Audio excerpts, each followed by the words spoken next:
Nëse i shikoni këto vijat e bardha të filetot e pulës, i hiqni, mos i gatuani, ja se si mund t'ju dëmtojë në shëndetin. Mishi i pulës është jashtëzakonisht i konsumueshëm dhe i lehtë për t'u përgatitur. Për këtë arsye shumë nga ne zgjedhin që ta gatuajnë edhe faktin e tij të shpejtë. Shpesh mishi i pulës rekomandohet si një zgjedhje e shëndetshme për diçka që duhet të kontrollohet edhe ky produkt. Organizata botërore ka publikuar një video në lidhje me vijet e bardha që ndodhen te mishi i pulës.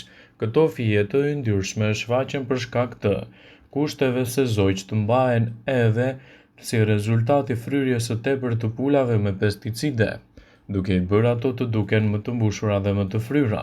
Një studim në SBA tregoi se 96% e mishit të pulave kishte vija të tilla, sidoqoftë konsumi i tij mund të sjellë edhe përfitime, por edhe të ndikojë negativisht në çështjet tuaja shëndetësore nëse nuk e largoni.